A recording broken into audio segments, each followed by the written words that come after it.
சின்ன மங்களாச்சரம் அடையலாம். ஹரே கிருஷ்ணா. ஓம் நமோ பகவதே வாசுதேவாய. ஓம் நமோ பகவதே வாசுதேவாய. ஓம் நமோ பகவதே வாசுதேவாய. ஓம் அஞ்ஞானதிமிராந்தஸ்ய ஞானாஞ்சனய ஸலாகய சக்ஷும்ரோமிலம் येन तस्मै श्री गुरुवे नमः. श्री चैतन्य मनोभीष्टं भावितं येन भूतले स्वयं रूपः मायं तदा शिवपातिकं हे कृष्णा करुण सिन्धे दीनबन्धे जगत्पदे कांता राधा कांता नमस्ते सप्त कांचन गौरांगी राधे वृंदानेश्वरी समानो सुदेवी भीमानी हरि प्रिय वाचा कल्पतराय कृप सिंधु नाना भावनये वैष्णवियो नमो नमः.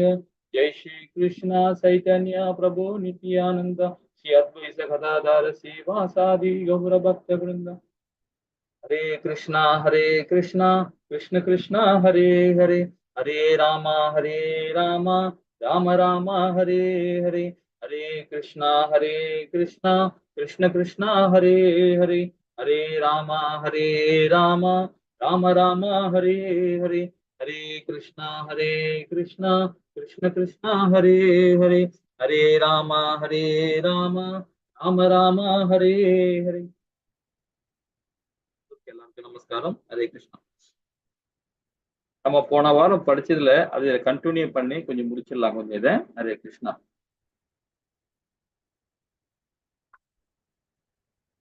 Hare Krishna.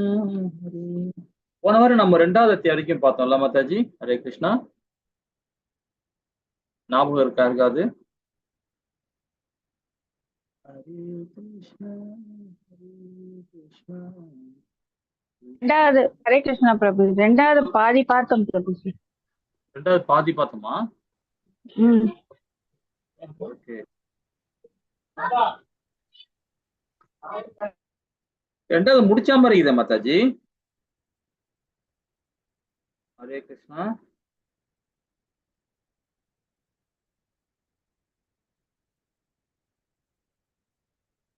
Yes. 7th batch வந்து ரைட். சில பிரபுபாதா ஸ்ரீமத் பாகவத்தில் எழுதுற அந்த தான் அதுல இருந்தா நம்ம விளக்குறோம். அதுல இருந்தா பார்க்கணும். நோட் பண்ணி வச்சிருக்கீங்க. 7th batch. ஹரே கிருஷ்ணா. யாராவது படிக்கிறீங்களா? வாசிக்கவா பிரபுஜி? வாசிங்க மாதாஜி. சீல பிரபுபாதா அதுல இருந்து படிங்க மாதாஜி. ஓகே.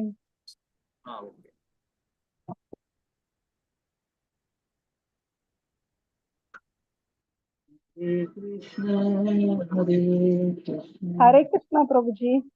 ஹரே கிருஷ்ணா மாதாஜி. ஹரே கிருஷ்ணா. ஸ்ரீல பிரபுபாதரின் கருத்தின்படி கடவுள் உருவமற்றவர், நிராகார என்பது கூட மாயையே ஆகும். கடவுளுக்கு உருவம் இல்லை என்றும் இறுதியாக உயிர்வாளிகளுக்கும் கூட உருவம் இல்லை என்றும் நினைப்பது மாயையாகும். குறிப்பாக கடவுள் நிராகார, உருவமற்றவர். நிராகாரத்தில் இருந்து அவர் சாகார, அதாவது உருவமற்ற நிலையில் இருந்து உருவத்துடன் கூடிய நிலைக்கு மாறுகிறார் என்னும் கொள்கையே மாயாவாத தத்துவம் எனப்படுகிறது.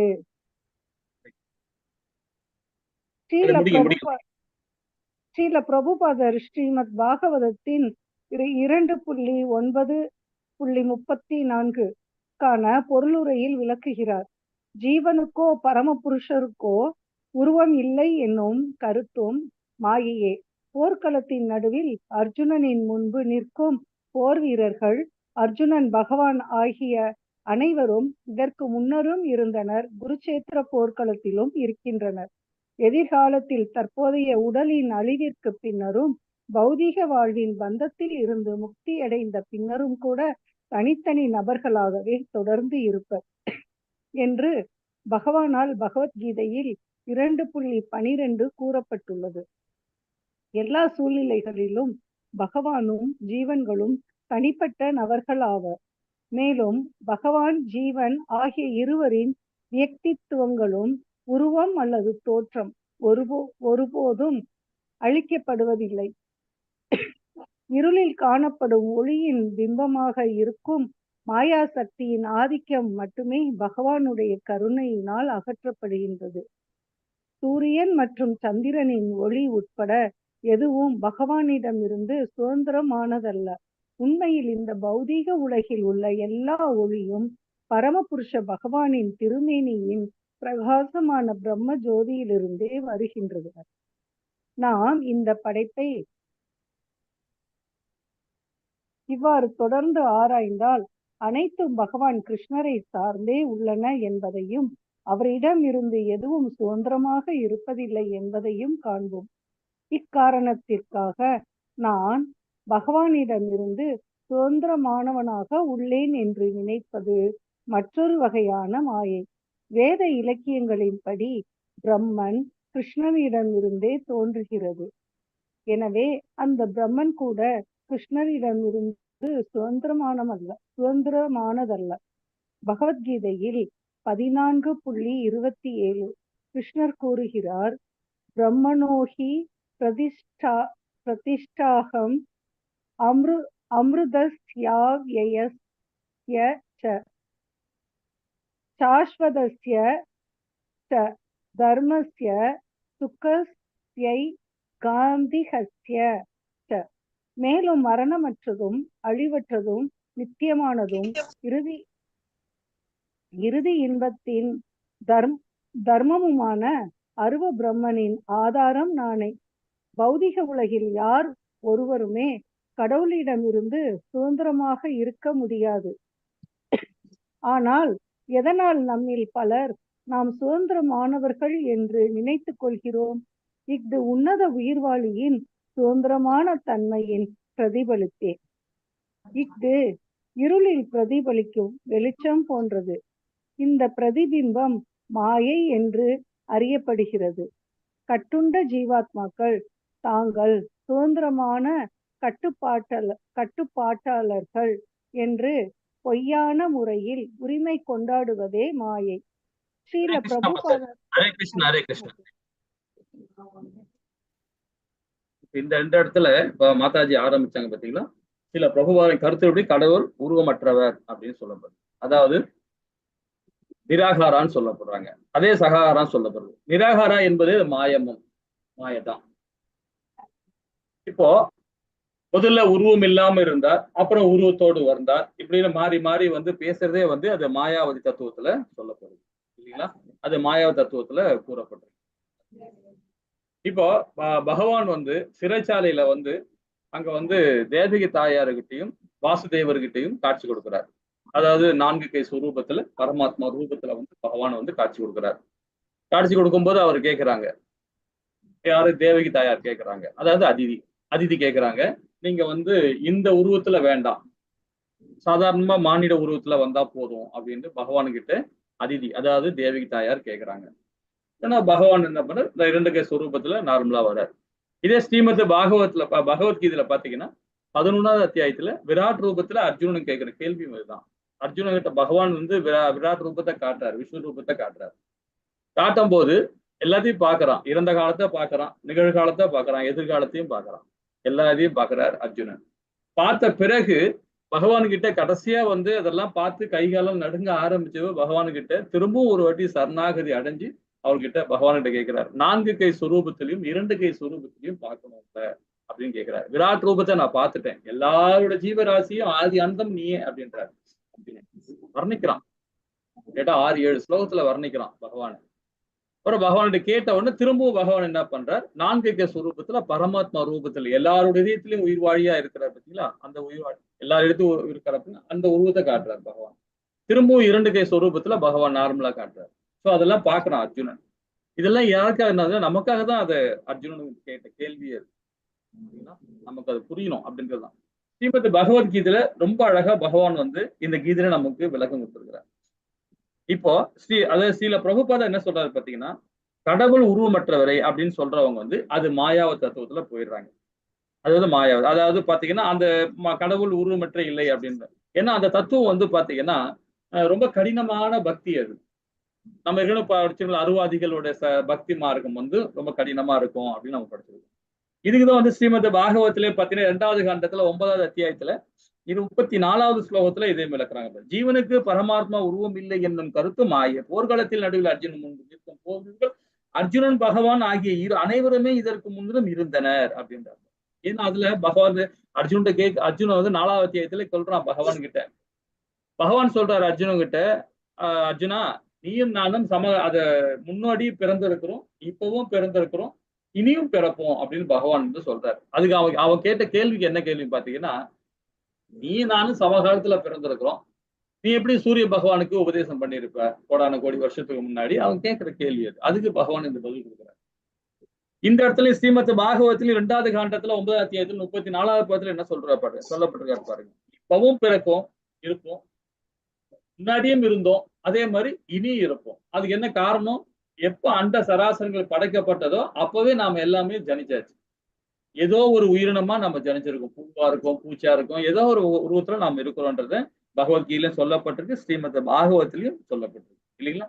2வது அத்தியாயத்திலேயே அதே 12வது பாதத்துல பாருங்க. அதாவது ஆத்ம தத்துவத்தை பகவான் உரைக்க ஆரம்பிச்சிருக்காரு. எப்போ 10வது பாதத்துல இருந்து சொல்ல ஆரம்பிக்கிறார்.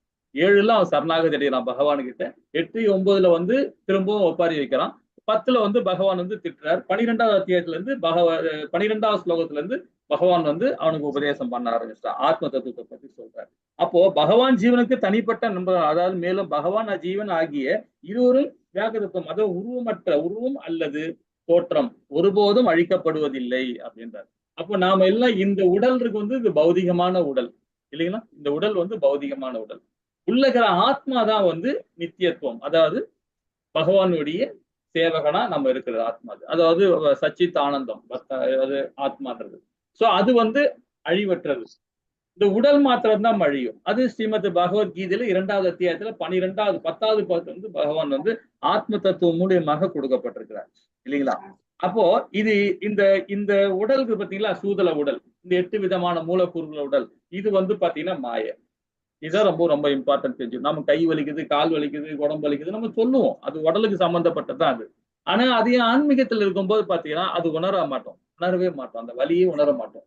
ஏன்னா நம்மளுடைய அது ஆத்ம ரூபத்துல நம்ம பகவானுக்கு நித்திய சேவகம் பண்றதுனால அந்த உடல் பற்றி நான் நினைக்கவே மாட்டோம்.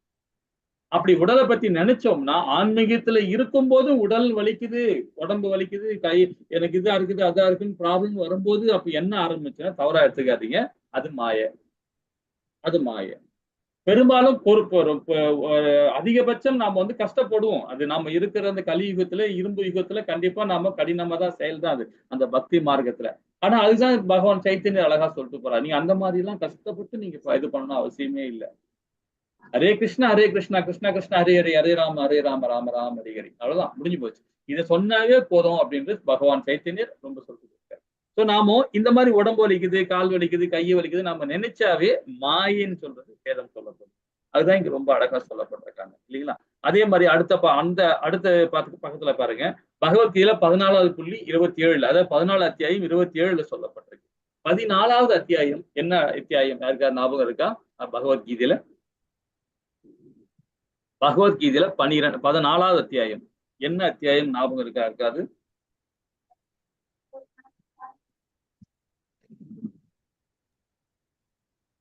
அக்ஷர பிரம்ம யோகமா? என்ன மாதாஜி? அக்ஷர பிரம்ம யோகமா? பிரம்ம யோகம்.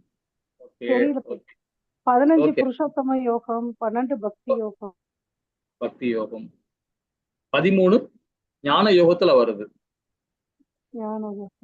ஆமா, 14வது வந்து பாத்தீங்கன்னா இந்த முக்குணங்களை பத்தி சொல்றது ரொம்ப அழகா சொல்லப்படுறாங்க. அதாவது சத்துவகுணம், ரசோகுணம், தமோகுணம், அந்த இடத்துல நம்ம சொல்லப்பட்டிருக்காங்க. அதாவது முக்குணங்கள், அதாவது பாத்தீங்கன்னா அதாவது தெய்வீக குணங்கள் எத்தனை, அசுர குணங்கள் எத்தனை, இது 14 சொல்லப்பட்டிருக்கு இல்லைங்களா? இந்த 2 அத்தியாயமும் ரொம்ப சிறப்பான அத்தியாயம். சரி, இங்க என்ன சொல்ல போறாரு பாத்தீங்கன்னா 14:27 என்ன சொல்றது, மேலும் மரணமற்றதும் அழிவற்றதும் நித்தியமானதும் இறுதி இன்பத்தை தர முழுது பருவ பிரம்ம ஆதாரம் நானே அப்படின்றார்.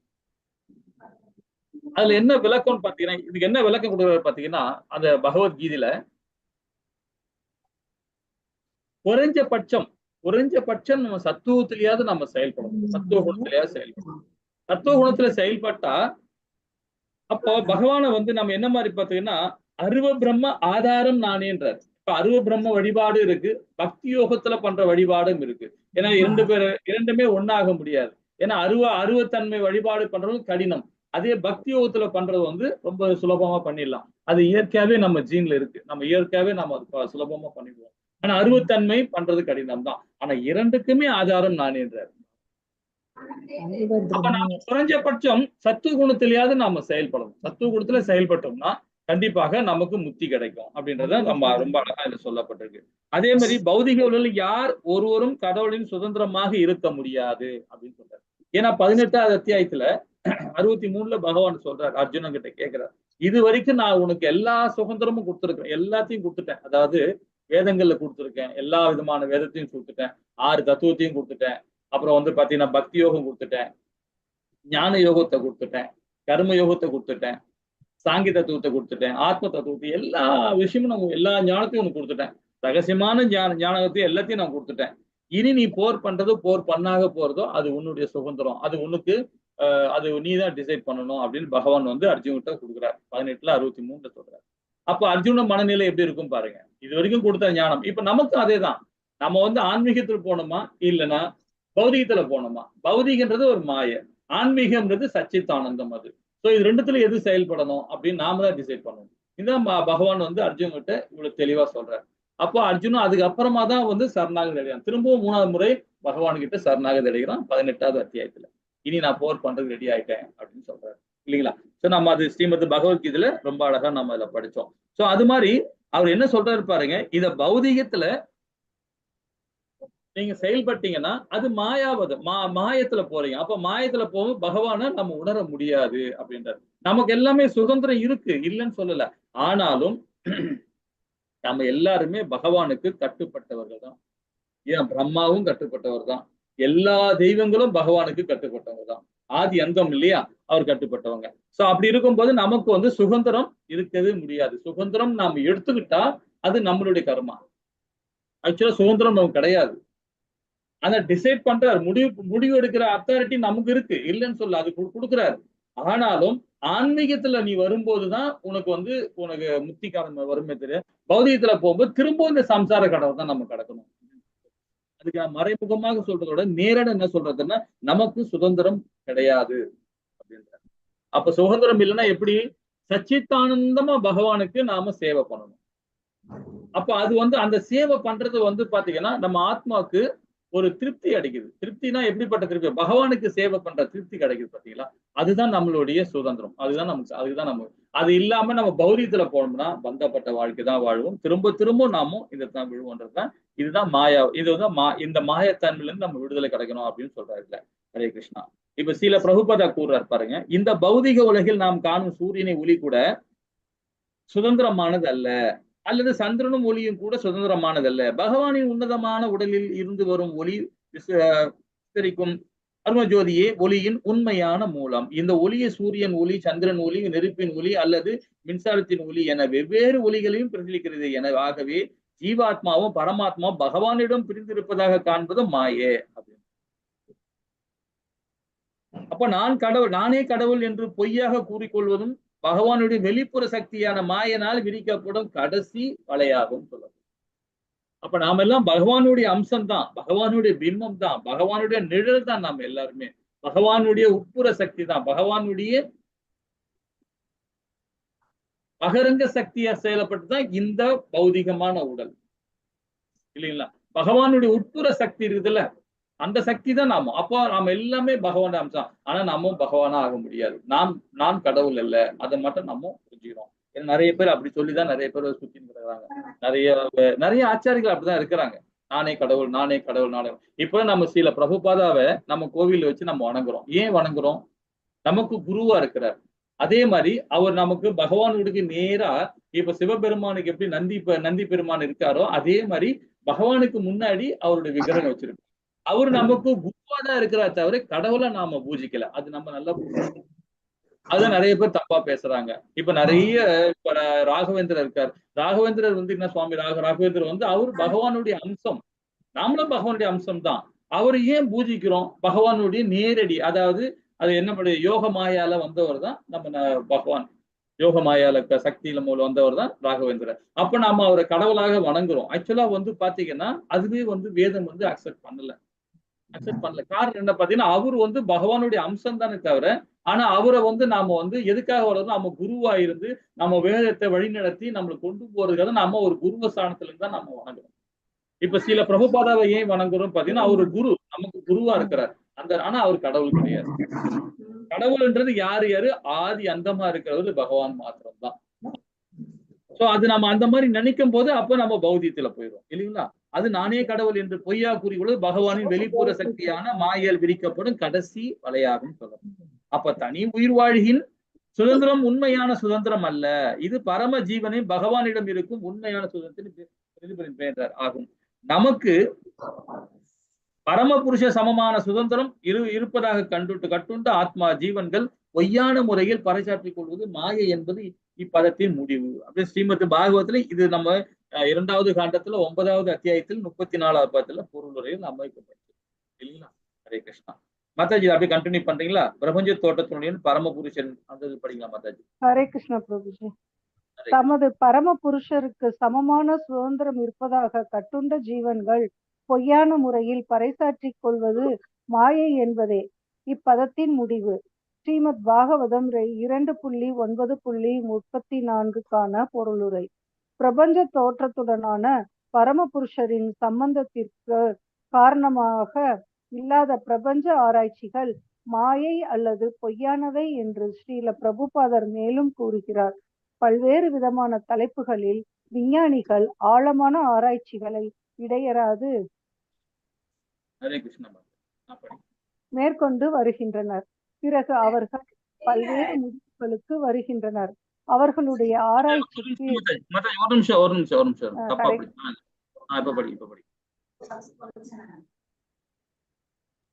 இந்த உயிர்வாளிகள் கடவுளிடமிருந்து சுயேச்சையானவர்கள் என்று நினைப்பது, அவர்கள் தாங்களே தங்களை கடவுள் என்று கருதி கொள்வதும் கூட மாயையே.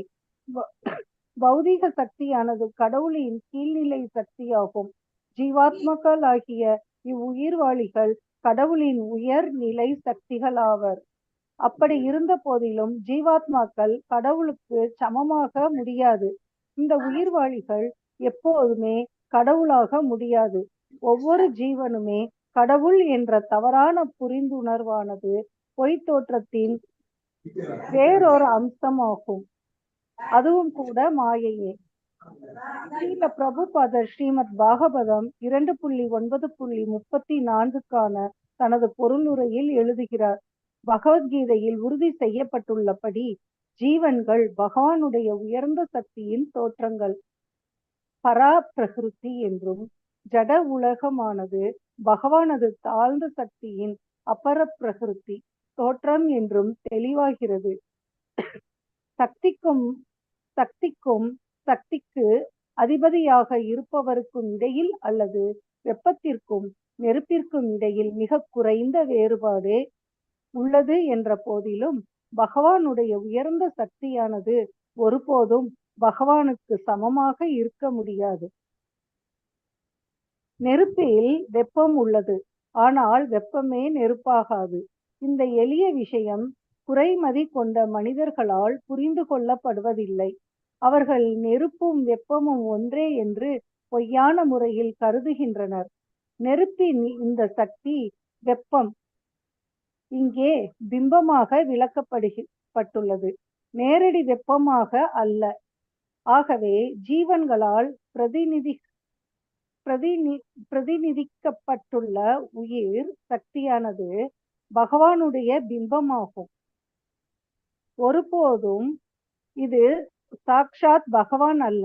பகவானுடைய பிம்பமாக இருப்பதால் ஜீவன்களுடைய வாழ்க்கை அல்லது இருப்பு என்பது எப்போதும் மூல ஒளியாகிய முழுமுதற் கடவுளை சார்ந்தே உள்ளது. இந்த ஜட சக்தியானது உண்மையில் இருளானதாக இருப்பதால் அது இருளுடன் ஒப்பிடப்படலாம். இருளில் ஜீவன்களால் செய்யப்படும் செயல்கள் அனைத்தும் மூல ஒளியின் பிரதிபலிப்பாகும்.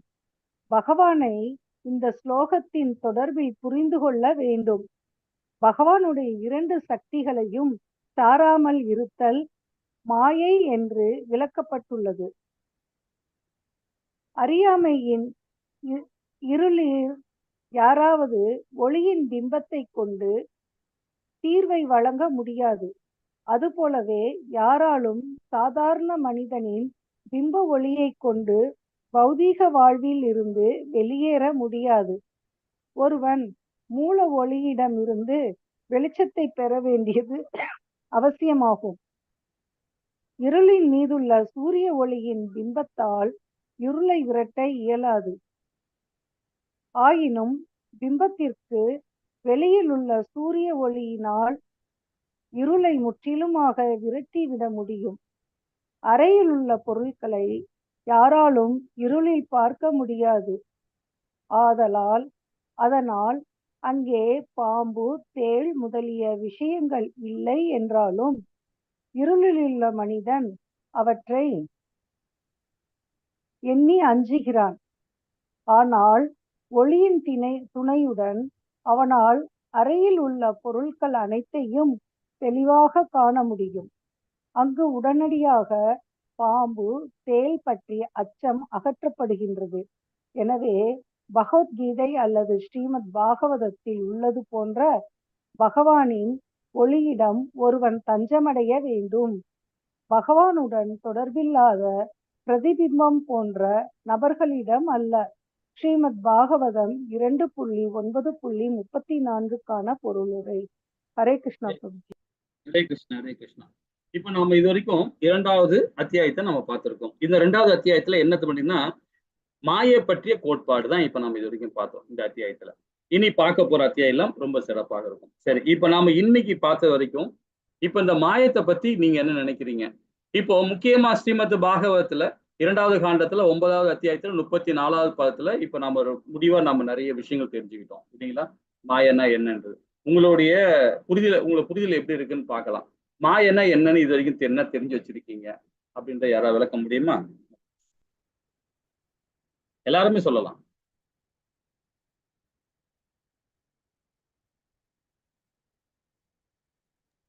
ஹரே கிருஷ்ணா பிரபுஜி. ஹரே கிருஷ்ணா மாதாஜி. பௌதீக சம்பந்தப்பட்டது எல்லாமே மாயை பிரபுஜி. ஹரே கிருஷ்ணா. ஹரிபோல் மாதாஜி. அப்புறம் இன்னும் சிறப்பா விளக்கம் கொடுக்கலாமே? இன்னும் ஏதாவது சொல்ல முடியுமா பாருங்க. ஹரே கிருஷ்ணா பிரபுஜி. ஹரே கிருஷ்ணா மாதாஜி. நம்மள பௌதிகத்துல கட்டுப்பட்டு பகவான் கிட்ட போக விடாம செய்யறது பிரபுஜி. ஹரிபோல் மாதாஜி, ஹரிபோல். இது ஒரு நல்ல பாயிண்ட் தான். இப்ப நம்மள பகவான் கிட்ட போக கூடாதுன்றது அது மாயத்தோட குணம் கிடையாது, அது நம்மளுடைய குணம். அது நம்ம நல்லா புரிஞ்சுக்கணும். இப்ப நீங்க சொன்னது நல்லதுதான், நல்ல இடத்துல சொல்லியிருக்கீங்க. அதோட குணம் மாயத்தோட குணம் என்ன பாத்தீங்கன்னா, நாம என்ன செயல்படுன்ற போதுதான் அதுக்கேத்த மாதிரி மாய நமக்கு ஆட்கொள்றான். அதுதான் மாயா என்ன சொல்றா, பகவான் கிட்ட முறையிடுறாங்க. பகவானே எனக்கு ஏன் இந்த மாதிரி ஒரு தோற்றத்தை உருவாக்கி என்ன ஏன் இந்த மாதிரி பண்ற அப்படின்னு சொல்லிட்டு பத்ரகாளி கேட்கிறாங்க, பகவான் கிட்ட கேட்கிறாங்க. பகவான் சொல்றாரு, அதாவது அதே தாய் கேட்கிறாங்க, மாயா தாய் கேட்கிறாங்க. என்ன கேட்கிறாங்கன்னா, நல்லவர்கள்லாம் உங்ககிட்ட இருக்கிறாங்க, தீய குணம் உள்ளவங்க எல்லாம் என்கிட்ட இருக்கிறாங்களே அப்படின்னு இருக்கு. இதுதான் இங்க நீங்க கல்கட்டால போனீங்கன்னா பத்ரகாளி ரூபத்துல பாத்தீங்கன்னா அது ரொம்ப அழகா இருக்கும், அற்புதமா இருக்கும். ஸ்டோரி எல்லாம் படிச்சுக்கலாம். அங்க மாயாப்பூர்ல இந்த தாய்க்கு தனி கோவிலே இருக்கு. அங்க மாயாவுக்கு தனி கோவிலே இருக்கு. அங்க நாம கண்டிப்பாக யாராவது மாயாப்பூர் போனீங்கன்னா அந்த கோவில போயிட்டு கண்டிப்பா அங்க மாதாஜிக்கெல்லாம் அங்க வளையல் கொண்டு போவாங்க. வளையல் கொண்டு போய் வச்சா ரொம்ப நல்லது. அது ஒரு சாஸ்திரம் இருக்கு, நிறைய விஷயங்கள் இருக்காது.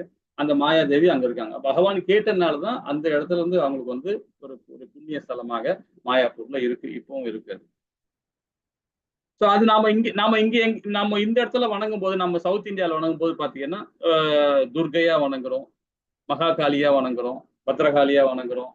நிறைய உருவத்துல நாம இங்க வளர்க்குறோம். இவங்க எல்லாமே மாயை தான். இந்த மாயை எப்படி வரும்னா, நம்ம சத்துவ குணமா ரச குணமா நம்ம குணம் எப்படி இருக்கோ அந்த குணத்துக்கு தகுந்த மாதிரி தான் அது இந்த மாற்றம் ஏற்படுது அப்படின்னு நம்ம தெரிஞ்சுக்கிறோம் இல்லைங்களா?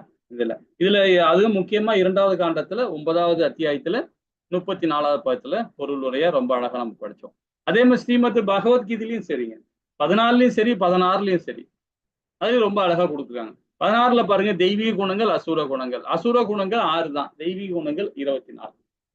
24 குணங்கள் இருக்கு, 24 26 குணங்களும் இருக்கு. எப்படிப்பட்ட குணங்கள் பாருங்க, அற்புதமான குணங்கள். 6 குணம் அசுர குணங்கள், கம்மி தான் 6 குணம். ஆனா அந்த 6 குணத்துல நம்ம கட்டுண்டு கிடக்கிறோம். அது மாயத்தால கட்டுண்டுனாதான் நம்ம இந்த இது நம்ம நல்லா புரிஞ்சுக்கிட்டோம் இல்லைங்களா? ஹரே கிருஷ்ணா. சரி, இனி வந்து நாம பார்க்க போறது வந்து பாத்தீங்கன்னா 3வது அத்தியாயம். 3வது அத்தியாயத்தில் ரொம்ப சிறப்பா இருக்கும். அதுல என்ன சொல்லப்படுறாங்கன்னு பாத்தீங்கன்னா, மாய் என்பதற்கான வரையுறை அப்படின்னு சொல்லப்படுறாங்க. இது ரொம்ப கம்மியான, இது ரொம்ப சின்ன சாப்டர் தான் இந்த சாப்டர். அதுக்கப்புறமா நம்ம ரொம்ப சிறப்பா இருக்கும். இதுலயே வந்து பாத்தீங்கன்னா 5 விதமான மாயத்தன்மையை விரிவா, அதாவது வரைவுரை கொடுக்குறாங்க. அதுக்கப்புறம் ஒரு 3 தன்மை, 3 வரைவுரை கொடுக்குறாங்க. இதை முதல்ல படிப்போம். மாயன என்பதற்கான வரைவுரை முதல்ல படிப்போம். அதுக்கப்புறம் மாயத்தன்மை எப்படி 14 வகையில எப்படி பிரிக்கிறாங்கன்றது 4வது அத்தியாயம். ஹரே கிருஷ்ணா மாதாஜி. இதை படிக்கிறீங்களா? 3வது அத்தியாயத்திலிருந்து. ஹரே கிருஷ்ணா.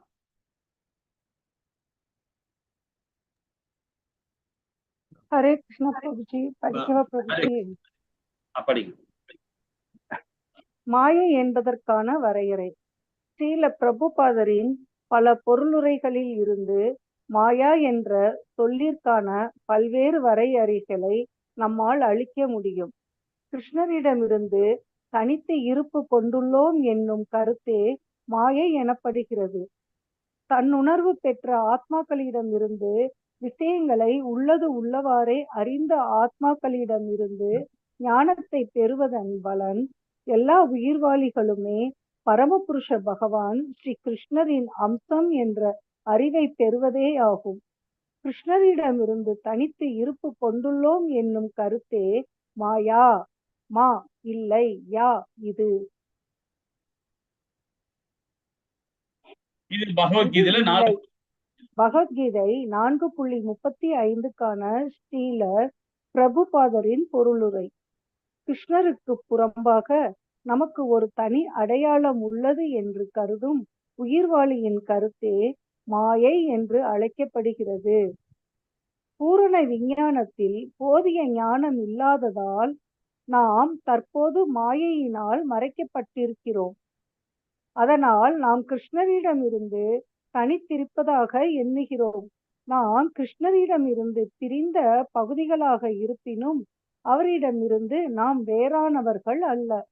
உயிர்வாளிகளின் உடலில் காணப்படும் வேற்றுமைகள் மாயை அல்லது உண்மையற்றவை. நாம் அனைவரும் கிருஷ்ணரை மகிழ்விப்பதற்காகவே இருக்கிறோம். தன்னுடைய உறவினர்களுடனான உடல் சார்ந்த தற்காலிக உறவு கிருஷ்ணருடனான நித்தியமான ஆன்மீக உறவு முறையை விட அதிக முக்கியத்துவம் வாய்ந்தது என்று அர்ஜுனன் நினைத்ததும் கூட மாயையினாலேயே. கிருஷ்ணரின் நித்திய சேவகன் என்ற வகையில் ஓர் உயிர்வாளியை கிருஷ்ணரிடமிருந்து பிரிக்க இயலாது. தனக்கு கிருஷ்ணரிடமிருந்து தனியாக ஓர் அடையாளம் உள்ளது என்னும் கருத்தே மாயை எனப்படும். இக்கருத்தை இலக்காக கொண்டே பகவத்கீதையின் போதனை உள்ளது. பகவத்கீதை 4.35க்கான பொருளுரை. ஓர் உயிர்வாளியா? ஹரே கிருஷ்ணா. ஒன்னொன்னா படிங்க. இப்போ இந்த ஃபர்ஸ்ட் இதுல பாருங்க, பகவான் கிருஷ்ணன் தனிந்து இருப்பு கொண்டுள்ளோம் என்னும் கருத்தே மாயை எனப்படுகிறது. அப்போ நாம பௌதிகத்துல நம்ம செயல்படாம இருந்தோம்னா நம்ம நிலைமை எப்படி இருக்கு நீங்களே கொஞ்சம் யோசனை பண்ணி பாருங்களேன். இப்ப பௌதிகம் சொல்லப்படுது, நம்ம என்ன மாதிரி ஒரு வரைவுரை நம்ம கொடுக்கப்படுது. இப்ப மாயத்தை வரைவுரை நம்ம படிச்சுட்டு இருக்கோம். இப்ப பௌதிக சம்பந்தம் அப்படின்னு நம்ம படும்போது நம்ம பந்தப்படுறோம் இல்லைங்களா? அது நமக்கு இந்த கலிகாலத்துல அது நமக்கு உகந்ததா இல்லைன்னா நீங்க எப்படி மாதிரி கருதுறீங்க, அது எப்படி உணர்றீங்க அப்படின்ற மட்டும் யாராவது விளக்க முடியுமா? இப்ப இந்த மாயன்றது ஒரு பக்கம் இருக்கட்டும், இந்த பௌதிகத்தன்மை நமக்கு அவசியம் இல்லையா? பௌதிகத்தன்மையில இருக்கும்போது நமக்கு அது பிரதிபலன் இருக்கு இல்லைங்களா? பிரதிபலன் இல்லாம இருக்கு. அது நமக்கு சுகமா இல்லையான்றதை ஆராய வேண்டாம். அது நமக்கு அவசியமா இல்லையா? பிரபுஜி, பௌதிகம்ன்றது உடல் சார்ந்த விஷயங்கள். ஓகே, அப்படிதானே பிரபுஜி? பௌதிகன்றது உடல் சார்ந்த சம்பந்தம் தான். இந்த புலன் கிளர்ச்சிக்காக நாம அதை யூஸ் பண்ணிக்கிறோம். அது ஓகே, அது உடல் சார்ந்த விஷயங்கள். விஷயம். நம்மளுடைய உறவுகள், நம்மளுடைய இந்த உணவு, இந்த உண்ணுமுறை, இதெல்லாம் வந்து வந்து உடல் சார்ந்த விஷயங்கள் எல்லாம் வந்து பௌதிகம் சார்ந்தவை. உடலுக்காக நம்ம செய்யறது, இந்த வீடு இது பண்றது, இது எல்லாமே உடலுக்காக செய்யற செயல் எல்லாமே சம்பாதிக்கிறது எல்லாமே பௌதிகம் தானே பிரபுஜி? பௌதிகம் தான் மாதாஜி. அதுதான் இப்ப அதுதான் கேக்குறேன். அப்போ அது வந்து உகந்ததா, உகந்தது இல்லையா? அது எப்படி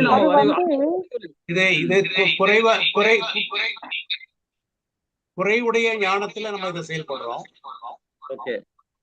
பூரண ஞானத்தோட செயல்படுறதுங்கிறது பிரபுஜி, இத நம்ம இந்த செயல்களுக்கு செய்யும் போது வந்து நம்ம வந்து நம்ம பகவானை விட்டு விலகி ஓட ஆரம்பிச்சிடுறோம்.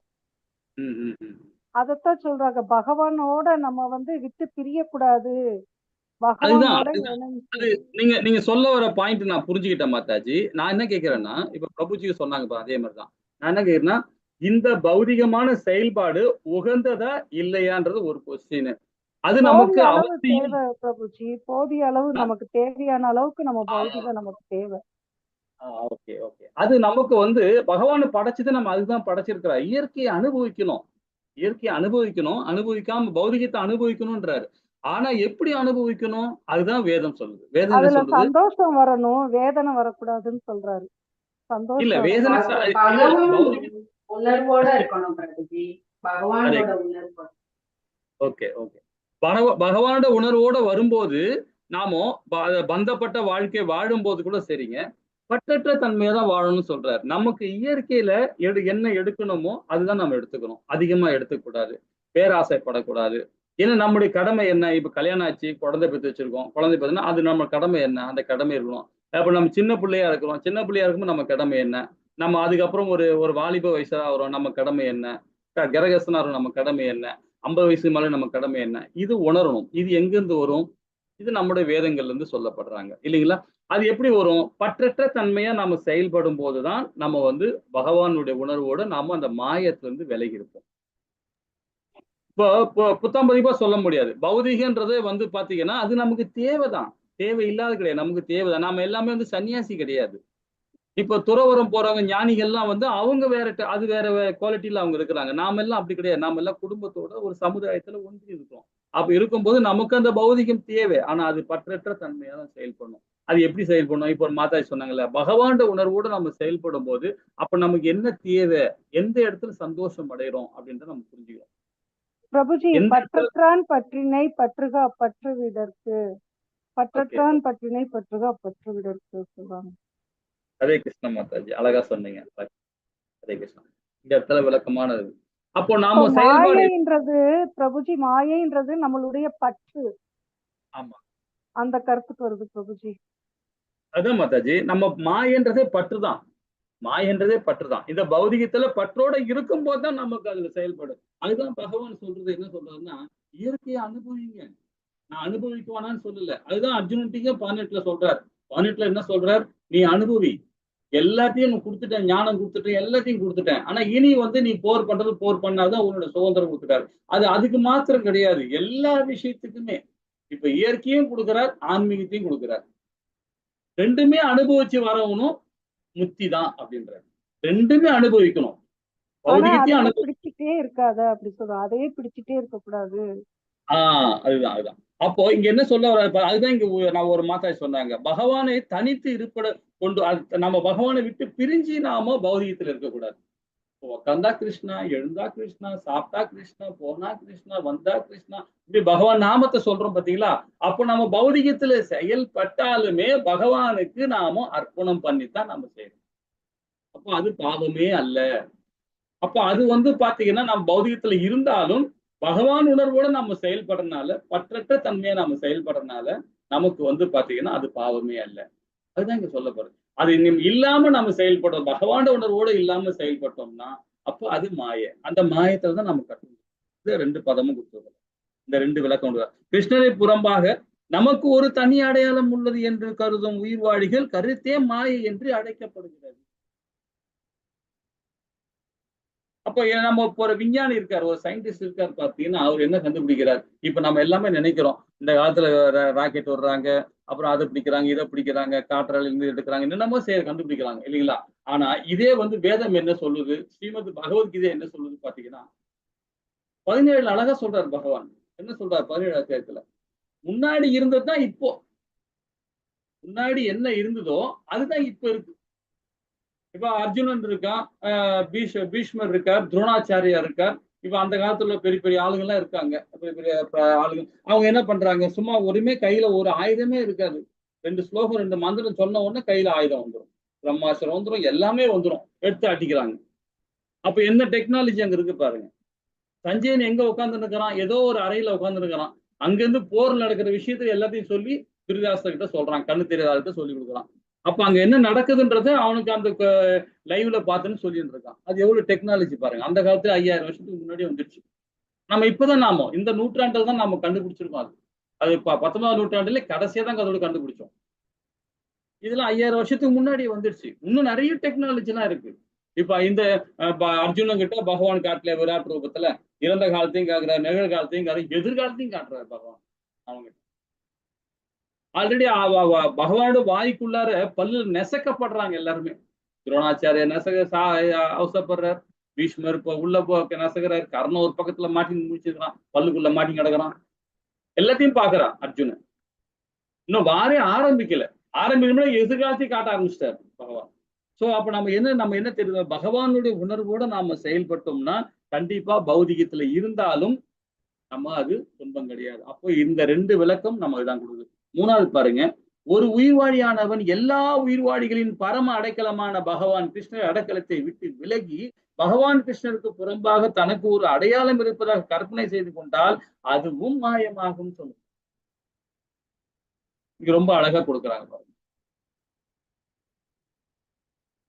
இப்ப நாம இப்ப இதுக்கு ஒரு விளக்கம் சொல்ல முடியுமா? இது யாராவது விளக்கம் என்ன சொல்லும்? இது திருப்பி நல்லா படிங்க.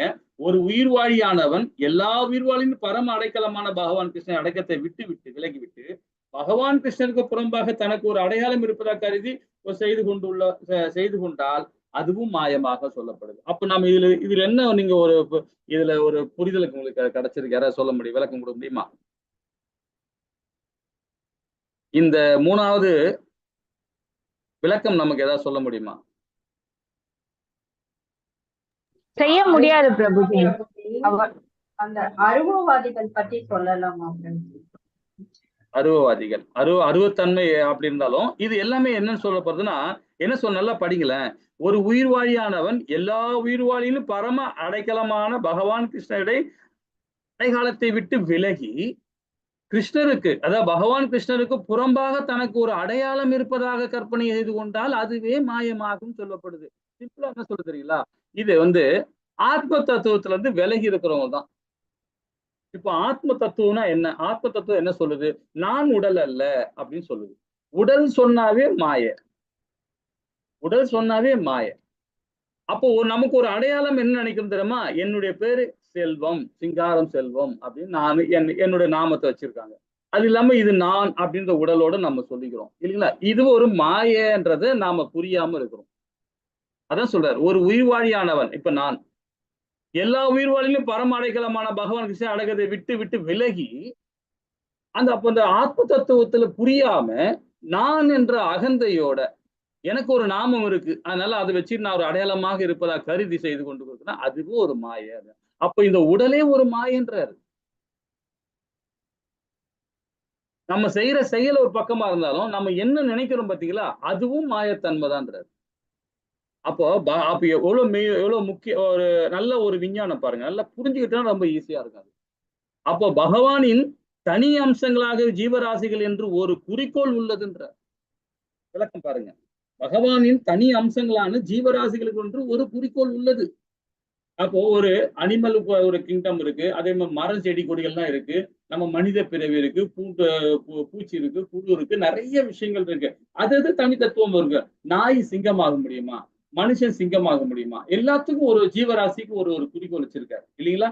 அது நினை கட்டாத காலம் அந்த குறிக்கோள் மறந்தான காரணத்தினால் என்ன சொல்றாரு பாருங்க, மனிதர்கள் மிருகங்கள் தேவர்கள் என்று போன்ற பல உடல்களில் அவர்கள் நிலை பெற்றுள்ளன அப்படின்றார். அப்ப இந்த உடல் வந்து பாத்தீங்கன்னா இப்ப தேவர்களே ஒரு மாயதான்றார். தேவர்களும் ஒரு மாயதான். அந்த உடல் அவங்களுக்கு கிடைச்சிருக்கு. உள்ளகிற ஆத்மா நான் நித்தியமானவன் அந்த ஆத்மான்ற சொல்ல வர. அப்ப பகவானுக்கு தெய்வீகமான நிலையை மறப்பதே இம்மாதிரி உடல் வேறுபாடுகளுக்கு வழிவகுக்கிறது. அப்ப பகவானை நாம மறந்துட்டோம்னா பௌதிகத்துல செயல்படும் போதுதான் நமக்கு வந்து இன்னும் கீழ்வனையான உயிரினங்களை நமக்கு கிடைக்கும். ஒரு புழு புழு பூச்சோ ஏதோ ஒண்ணு நமக்கு கிடைக்கும். மனித பிறகு வந்து மாறி நம்ம திரும்பவும் நாம அதுல போறோம் இல்லைங்களா? ஆனால் ஒருவர் பகவான் கிருஷ்ணர் உணர்வின் மூலம் பகவானின் தெய்வீக தொண்டில் ஈடுபட்டால் அவர் உடனடியாக இந்த பொய் தோற்றத்திலிருந்து விடுதலை பெற முடியும். ஒருவர் இம்மாதிரி தூய ஞானத்தால் அதிகாரப்பூர்வமான ஆன்மீக குருவிலிருந்து பெற முடியும். இதன் மூலம் தான் கிருஷ்ணருக்கு சமமானவன் என்று பொய்யான எண்ணத்தை ஒரு உயிர்வாழி தவிர்க்க முடியும்.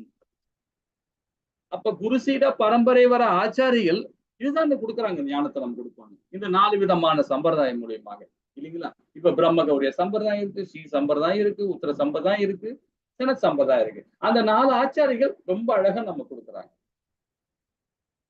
ஹரே கிருஷ்ணா. அப்போ பரம ஆத்மாவான பகவான் கிருஷ்ணரே எல்லா உயிர்வாளிகளுக்கும் பரம புகலிடம் என்று அறிவதே பூர்ணமான ஞானமாகும். இம்மாதிரி பாதுகாப்பை விட்டு விடுவதன் மூலம் தனக்கென்று தனியாக ஒரு அடையாளம் ஒன்று கற்பனை செய்து கொண்டு இந்த உயிர்வாழி பௌதீக சக்தியினால் அப்ப இவ்வாறாக பௌதீக அடையாளத்தில் வெவ்வேறு தரங்களின் கீழ் அவர்கள் பகவான் கிருஷ்ணரை மறந்து விடுகின்றனர். இருப்பினும் பகவான் கிருஷ்ணர் உணர்வில் நிலை பெறும் போது ஸ்ரீமத் பாகவதத்தில் 2வது காண்டத்துல 10வது அத்தியாயத்துல 6வது பதத்துல அதாவது ஸ்லோகத்தில் முக்தி அருணிசா அதாவது ரூபம் சொரூபம் என்று உறுதி செய்யப்படுவதற்கேற்ப அந்த மாதிரியான மயக்கப்பட்ட உயிர்வாழிகள் முக்திக்கான பாதையில் உள்ளன என்று முக்தி என்பது ஒருவர் தன்னுடைய சொரூப நிலை அதாவது பகவான் நித்திய சேவகனாக பகவான் கிருஷ்ணர் உணர்வில் தனிந்திருப்பதே ஆகும் சொல்லப்படும். ஹரே கிருஷ்ணா.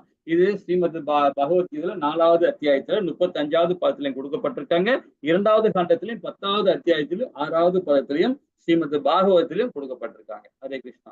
இப்ப 4வது விளக்கம் படிப்போமா? ஹரே கிருஷ்ணா மாதாஜி படிங்க மாதாஜி. யாராவது படிக்கிறீங்களா? பிரபுஜி இருக்காருன்னு நினைக்கிறேன். படிங்க படிங்க படிங்க. 4வது ஆமா 4வது மாதாஜி. மாயை அல்லது பொய் தோற்றம் என்பது பௌதீகம் எனும் தொற்று நோயினால் கலங்கப்பட்ட ஆன்மீக வாழ்க்கையின் நிலை என்பது பொருள். நிர்வாணத்திற்கு பிறகு அதாவது பௌதீக செயல்களை நிறுத்திய பிறகு ஆன்மீக செயல்கள் அல்லது கிருஷ்ண உணர்வு எனப்படும் பகவானுக்கான பக்தி தொண்டு வெளிப்படுகின்றது. ஸ்வரூபனே என்ற ஸ்ரீமத் பாகவத ஸ்லோகத்தின் கூற்றுப்படி இது உயிர்வாழிகளின் உண்மையான வாழ்க்கையாகும். மாயா அல்லது பொய் தோற்றம் என்பது பௌதீகம் என்னும் தொற்று நோயினால் கலங்கப்பட்ட ஆன்மீக வாழ்க்கை நிலை என்பது பொருள். இந்த பௌதீக தொற்று நோயிலிருந்து விடுதலை பெறுவது என்பதற்கு உயிர் வாழ்வின் மூல நித்திய நிலையை அழித்து விடுவது என்று பொருளானது. பகவத்கீதை 6.20-23க்கான பொருளுரை. ஹரே கிருஷ்ணா. ஹரே கிருஷ்ணா. ஹரே கிருஷ்ணா. ஹரே கிருஷ்ணா. இப்ப இது நம்ம வந்து 6வது அத்தியாயம் வந்து நாம அஷ்டாங்க யோகத்தை படிச்சிருக்கோம் இல்லைங்களா? 8 நிலைகளை படிச்சோம். நம்ம ரொம்ப அழகா நாம இந்த சமாதி நிலை 8வது நிலையை நம்ம படிச்சோம். இதுல 20-23 என்ன சொல்றாரு இதுல பாத்தீங்கன்னா அதாவது நித்திய நிலை அழிவடு என்று பொருளாகாது. அதாவது என்ன சொல்ல வருது பாத்தீங்கன்னா பொய் அதாவது மாயை அல்லது பொய் தோற்றம் என்பது பௌதீகம் என்னும் தொற்று நோயினால் கலங்கப்பட்ட ஆன்மீக வாழ்க்கை நிலை என்பது பொருள் அப்படின்னு சொல்லப்படுது இல்லைங்களா? இந்த பௌதிக தொற்று நோயிலிருந்து விடுதலை பெறுவது என்பதற்கு உயிர் வாழ்கின் மூல அதாவது நித்திய நிலையை அழிவிடுது என்று பொருளாகாது அப்படின்னு சொல்ல. இப்ப அதுல வந்து பாத்தீங்கன்னா அந்த 20லிருந்து ஆக்சுவலா வந்து 20லிருந்து 27 வரைக்கும் அந்த பதம் வரைக்கும் பாத்தீங்கன்னா ரொம்ப இம்பார்ட்டன்ட். எப்படின்னா அதாவது என்ன மாதிரி நாம வந்து பகவானுக்கு பக்தி கொடுக்குறோம், எந்த நிலையில இருக்கிறோம், அதாவது சத்துவத்துல இருக்கோமா, ரஜோல இருக்கோமா, தமோல இருக்கோமா அப்படின்னு. இப்ப சத்துவத்துல இருக்கும்போது அந்த உயிர்வாழி இறந்த பிறகு எங்க போகுது அப்படின்றது ரொம்ப அழகா விளக்கம் கொடுக்குறாரு. அதாவது இப்ப அதே ரசோகுணத்துல இருக்கும்போது அந்த உயிர்வாடைய நிலை என்ன அப்படின்னு. இப்ப ஆரம்ப கட்ட பக்தரா இருந்தாருன்னா அவர் வந்து இப்ப ஆரம்ப கட்ட பக்தரா இருக்கும்போது அவர் எங்க போறார்? ஒரு நல்லோர் குடும்பத்துல, ஒரு செல்வந்தர் குடும்பத்துல, ஒரு கல்வியாளர் குடும்பத்துல பிறக்கப்படுறார். அதே வந்து அதாவது ஆரம்ப கட்டல அது நம்ம நல்ல ஒரு பக்தி மார்க்கத்துல இருந்துட்டு முதிர்ச்சி அடைந்த பக்தரா இருக்கிறார். அவர் ஆனா முன்னாடி முத்திக்கான வழியை தேர்றதுக்கு முன்னாடி அவரு உடலை விட்டு பிரியறாருன்னும் போது அவர் ஒரு கண்டிப்பாக அடுத்த பிறவில ஒரு மகான் குடும்பத்துல பகவான் பிறக்குகிறார். அது கோடான கோடி லட்சத்துல ஒரு ஆள் தான் அந்த மாதிரி ஒரு ஆத்மா செயல்பாடு இருக்கும் அப்படின்றதையும் நம்ம ரொம்ப அழகா நாம 6வது அத்தியாயத்துல படிச்சிருக்கோம். 27வது பதம் வரைக்கும் நம்ம கொடுத்திருக்கிறார். அப்போ இதுல 20ல இருந்து 23 என்ன சொல்றாரு? நாம சத்துவத்துல இருந்தாவே போதும். நம்ம தூய அதாவது அனநிய பக்தியை நம்ம பகவானுக்கு கொடுக்க முடியலனாலும் பரவாயில்ல. குறைஞ்சபட்ச சத்துவ குணத்திலேயே செயல்பட்டு நாமும் அதுல முக்திக்கான வழியை நம்ம தேடலாம். மாயை அல்லது பொய் தோற்றம் என்பது பௌதிகம் என்ற தொற்று நோயினால் கலங்கப்பட்ட ஆன்மீக வாழ்க்கை நிலை என்பது பொருள் அப்படின்னு சொல்லப்படுது. இந்த 4வது இது. 5வது பாருங்க, பகவான் கிருஷ்ணன் சக்தி மீது நிலை பெறாத இந்த இருப்புமே மாயே அல்லது எது இல்லையோ அது என்று அழைக்கப்படுகிறது. ரொம்ப அழகான விளக்கம் பாருங்க. அந்த கொஸ்டின் ரொம்ப அழகா. பகவான் கிருஷ்ணன் சக்தி மீது நிலை பெறாத எந்த இருப்புமே மாய. அப்போ பகவான் மேல நாட்டம் இல்லாம அவருடைய உணர்வே இல்லாம அவரை மையப்படுத்தாம நம்ம எல்லா செயலுமே அது மாயத்தை தான் போகும்.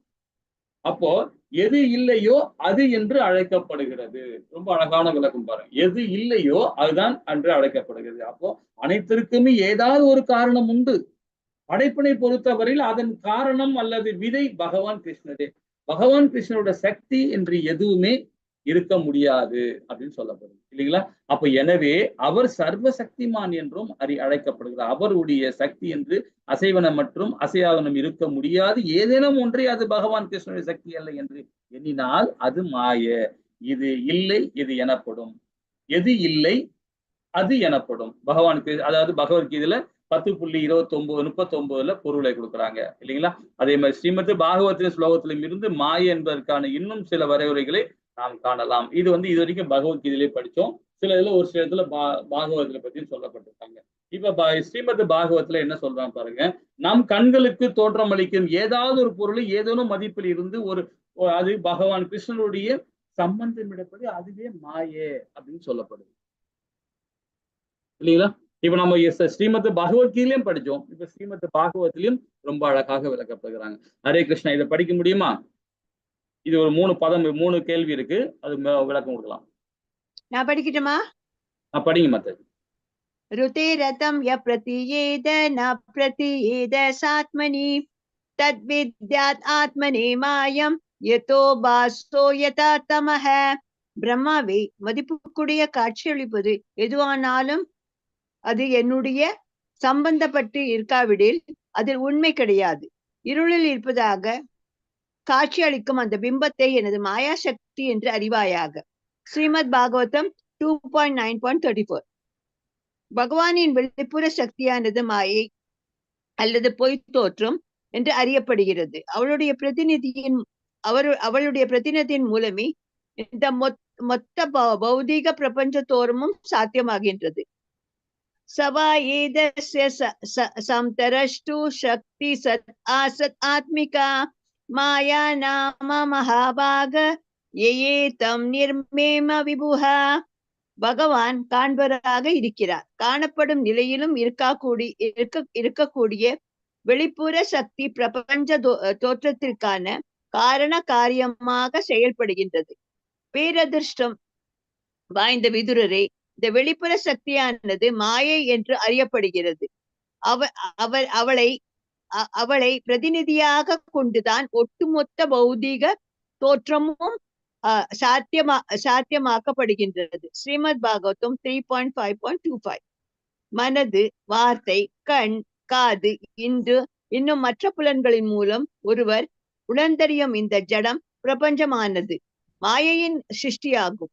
மாயையின் ஆதிக்கத்தினால் இதை உண்மை என்று ஒருவன் நினைக்கிறான். யத்திதம் மனசா வாச சசூர்யாம் சரணாவதிபி நஸ்வரம் கிரஹமானம் ச வித்தி மாயோ மனோமயம்.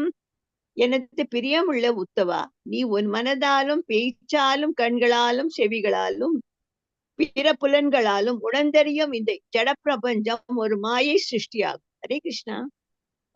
முடியும் கண்டினியூ பண்ணுங்க மாதாஜி. மாயையை தாக்கத்தினால் இதனை உண்மை என்று ஒருவன் நினைக்கிறான்.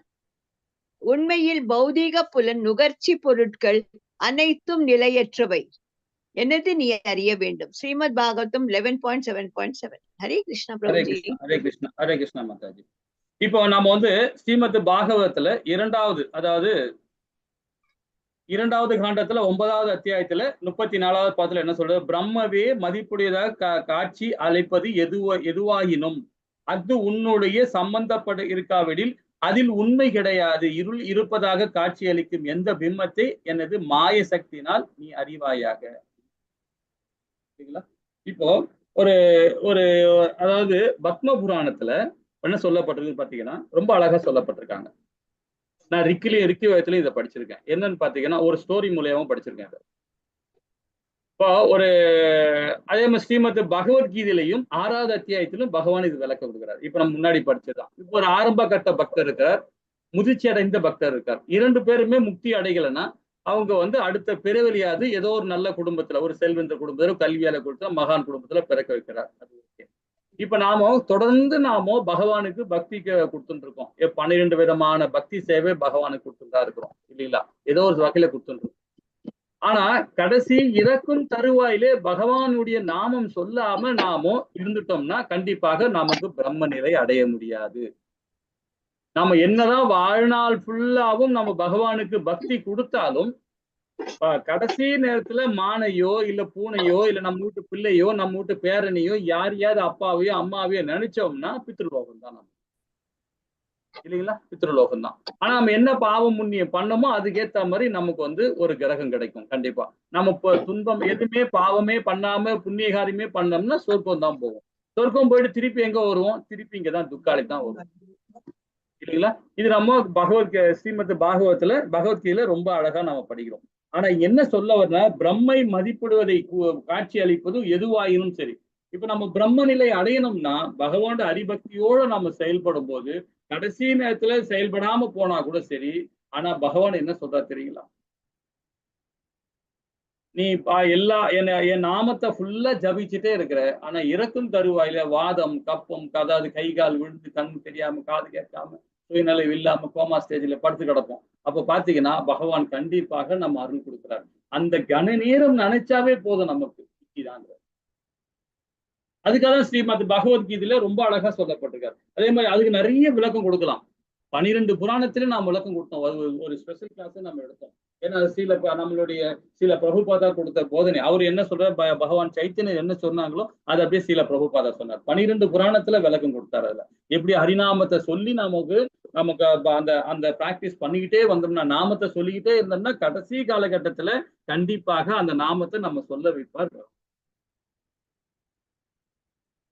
இதுதான் நம்ம இரண்டாவது காண்டத்துல 9வது அத்தியாயத்துல 34வது பாதத்துல நம்ம கொடுக்குறாரு. அதே மாதிரி ஸ்ரீமத் பாகவத்துல 3வது காண்டத்துல 5வது அத்தியாயத்துல 25வது பார் என்ன சொல்லுவார்?